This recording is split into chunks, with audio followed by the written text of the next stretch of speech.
Cześć, witam was wszystkich bardzo serdecznie. Z tej strony Boruś. Dziś będzie film dotyczący historii Białorusi. Tradycyjnie proszę was o zostawienie łapki w górę pod tym filmem oraz subskrypcji dla zasięgu tego filmu. Film ten możecie także udostępnić innym na różnych portalach społecznościowych, a jeśli mnie o tym poinformujecie w komentarzu, to przypnę wam serduszko. Tymczasem bez zbędnego gadania, ruszajmy z materiałem. Historia Białorusi zaczyna się w X wieku, kiedy na tereny dzisiejszej Białorusi przychodzą ludy słowiańskie takie jak Krywicze, Radymicze oraz Dregowicze, związane także z ludami Bałtów. W X wieku ziemie dzisiejszej Białorusi znalazły się w obrębie kultury bizantyjskiej, a zostały włączone w skład Rusi Kijowskiej. W tym okresie rozbudowują się miasta na terenie Białorusi oraz infrastruktura. Następnie w okresie od XIII do XIV stulecia ziemie białoruskie są stopniowo zajmowane przez położone od nich na północy Wielkie Księstwo Litewskie. W tym okresie Litwini jeszcze bardziej rozbudowują infrastrukturę białoruską. Następnie w XVII wieku ziemie białoruskie są najeżdżane przez Rosjan i Szwedów, co powoduje zdecydowane pogorszenie warunków życia Białorusinów i zniszczenie całej infrastruktury na terenie Białorusi. Kraina ta była najbardziej zniszczona ze wszystkich terenów Rzeczpospolitej. W tym także okresie część ludności białoruskiej przechodzi do powstałego kościoła unickiego. W XVIII wieku po 3 rozbiorach Polski cała Białoruś znajduje się pod panowaniem Carstwa Rosji. Trwa to do roku 1916, kiedy na ziemię białoruskie wkraczają Niemcy. W roku 1918 praktycznie cała Białoruś jest pod kontrolą Niemiec, które tworzą pewnego rodzaju komisariat na Białorusi, który jest symulacją państwa białoruskiego. Pod koniec roku 1918 na tereny Białorusi wkraczają jednak Sowieci, którzy chwilowo kontrolują całą Białoruś. Po tym krótkim jednak okresie na Białoruś wkraczają Polacy, którzy do maja 1920 roku kontrolują niemal całą Białoruś.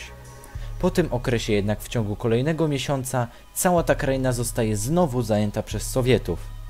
Ostatecznie wojna polsko-bolszewicka zakończona zostaje traktatem ryskim w roku 1921, który dzielił Białoruś na część polską i rosyjską, z czego Rosja sowiecka dostała większą jej część. Podczas gdy w latach 20. i 30. XX wieku polska część Białorusi cały czas rozwija się społecznie i infrastrukturalnie, część rosyjska Białorusi jest męczona biedą i masowymi zgonami ludności białoruskiej z powodu wygłodzenia bądź wychłodzenia po przewiezieniu do obozu pracy na Syberię. Wraz z nadejściem października w roku 1939 cała Białoruś znalazła się w rękach Sowietów, którzy wraz z Niemcami zaatakowali i podzielili pomiędzy siebie Polskę. Jednak już w roku 1941 Niemcy zaledwie w 3 tygodnie po napaści na ZSRR kontrolowały cały teren Białorusi. Białoruś zostaje przez Niemców podzielona na części komisariatów krajów bałtyckich, Ukrainy i Niemcy. Taki stan rzeczy utrzymuje się do roku 1943, kiedy Sowieci wkraczają na Białoruś. Walki niemiecko-sowieckie toczą się tam jednak do roku 1944, kiedy Niemcy wycofują się z ostatnich terenów Białorusi. Po zakończeniu II wojny światowej w roku 1945 cała Białoruś jest białoruską SRR i jest pod panowaniem Rosji Sowieckiej. Przez panowanie na Białorusi Sowietów jest ona zacofana w stosunku do krajów zachodnich, zresztą tak jak każdy kraj w Układzie Warszawskim. Ostatecznie w roku 1991 Białoruś ogłasza niepodległość i odłącza się od ZSRR.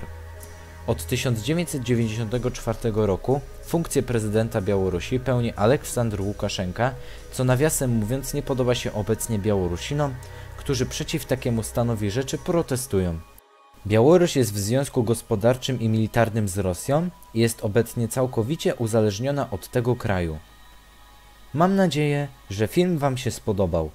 Jeśli obejrzeliście film do tego momentu, to napiszcie słowo Łukaszenka. Jeszcze raz was zachęcam do zostawienia subskrypcji na moim kanale dla jego zasięgu i zostawienia, także dla zasięgu, lajka pod tym filmem. Tymczasem żegnam się z wami, niech zdrowie wam dopisuje i do następnego materiału.